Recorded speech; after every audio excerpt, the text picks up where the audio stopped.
Oline, and wicked regards once again to all who care and dare to listen. This is the main professor, founder of NEMATA, the Sophianic School of Arts and Sciences, and I'm here with another talk on the theme of war of games. Now, before I begin today, on the 21st of July, 2022, I want to alert you that the full talk on the MOTHERDREAM versus the Morgues is now posted on Plantary Tantra, where it is freely accessible.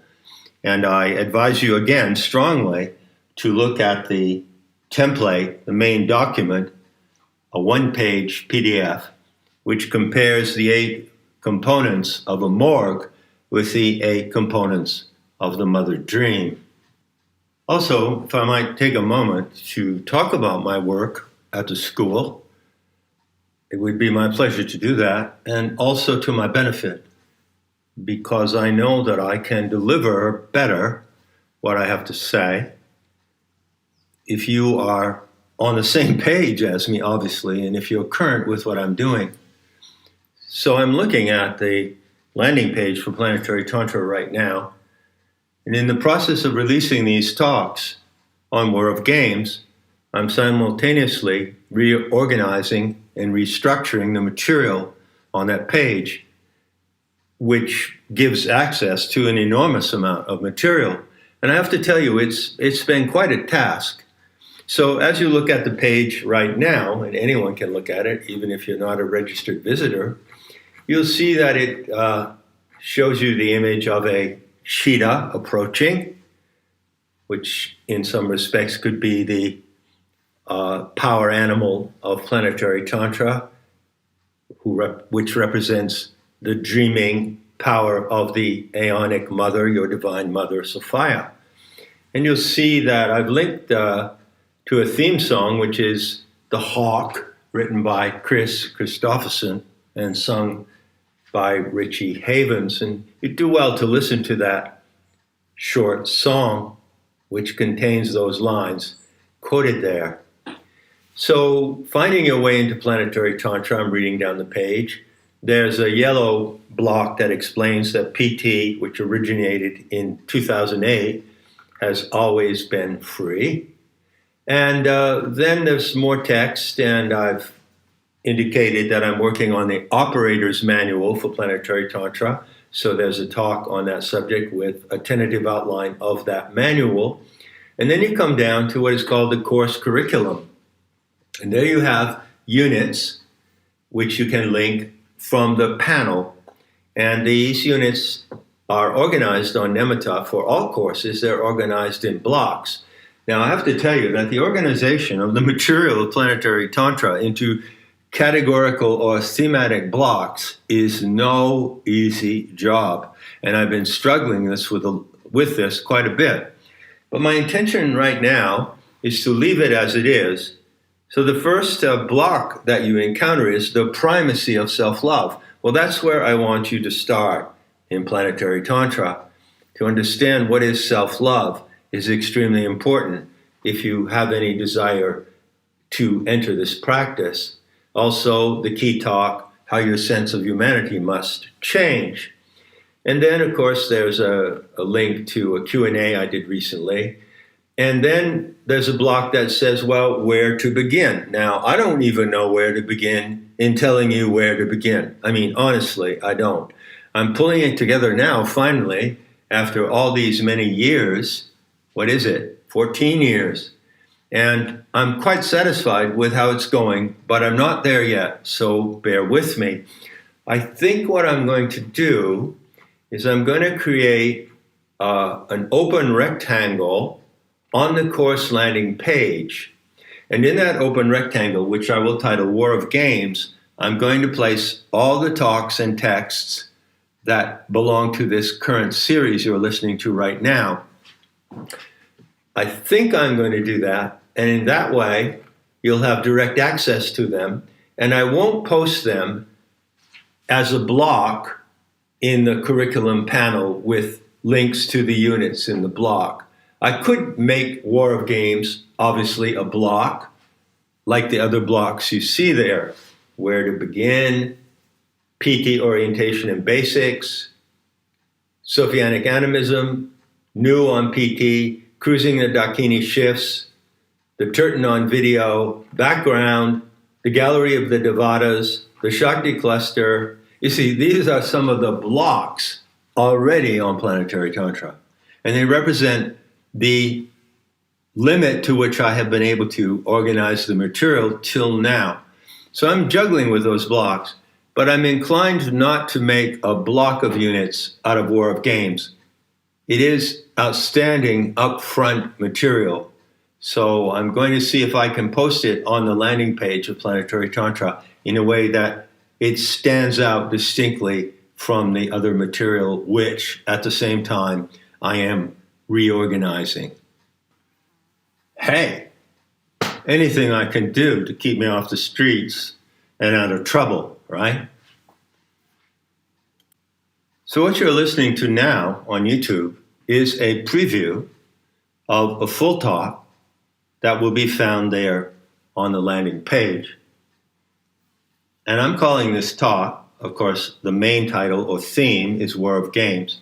I'm calling this talk The Secret of Inner Space. Now, in this talk, I'm not going to go into the particulars and technicalities of gameplay with the Mother Dream. But it occurred to me, as this material is emerging, as I'm finding a new approach to get Planetary Tantra out, that it would be relevant to go into this subject. Now, to me, I don't know how it will come across to you, but to me, this is a profoundly intriguing subject.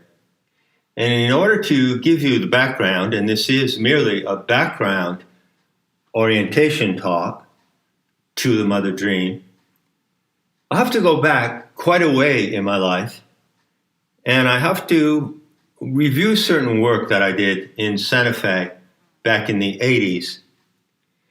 And I'd like to do that so that I can give you the benefit of knowing how something emerged, how an insight or realization emerged through my studies with alchemy, which began actually around the age of 10.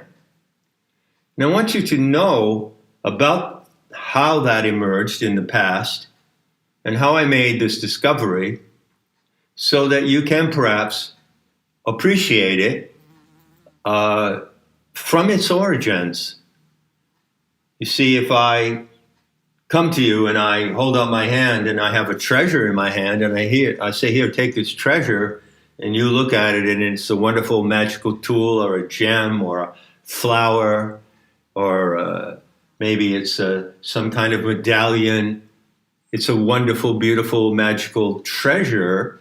I could just hand it to you. That's one thing. But then I could also tell you how I discovered that treasure. And that's what I'm intending to do in this talk, previewed here, which will be posted in full on Planetary Tantra. So it goes back to my fascination with alchemy, which began at the age of 10. And then when I was about 16, I discovered Jung and I started to read Jung, and I found out that Jung was also obsessed with alchemy. I found out years later, by the way, that was due to his intimate relationship with a woman, a young Russian woman named Sabina Spielrein, who came to the clinic in Switzerland where Jung was working in 1904. And when she was only 18 and he was 28. And it was through this woman, Sabina Spielrein, that Jung acquired his fascination for alchemy. But that's a long story about which I wrote a screenplay, but we'll leave that for another day. In any case, I found out as I began to read Jung in my late teens and early 20s, and extensively through my 20s, that he wrote 3 books on alchemy. 1, Psychology and Alchemy, 2, Alchemical Studies, and a 3rd called Mysterium Conjunctionis, which means the mystery of conjunctionis, means the coincidence of opposites. Okay? So these are 3 massive volumes in the collected works of Jung, and I have them, and I've read them, and I've been through them, and I guarantee you I've read each one of them a good many times. And one of the reasons why I read them was because Jung was a scholar who could read Greek and Latin, and he was super rich, and he had the opportunity to investigate alchemy. This would have been between 1905 and his death around 1965. And he had access to alchemical sources and documents, manuscripts, handbooks, manuals in Greek and Latin and German that I could not possibly ever lay my hands on. So he was the first-hand source for me of a lot of alchemical material, including Paracelsus and other early alchemists dating back to around, I think, beginning in the 3rd or 4th century of the current era. And I gobbled up this alchemical material, which came to me through Jung. And at the same time, of course, I was exposed extensively to Jung's interpretations of alchemy, as well as to his system of analytic psychology or archetypal psychology. And I must say, although I respect Jung a lot for his work and for his efforts, I do not agree with his conclusions. And if it were not for Jung, I would not have been able to even know about certain alchemical texts. But at the same time, I didn't play along with the way that he was handling the material. And I'll tell you why, because this really gets to the discovery I made about the secret of inner space.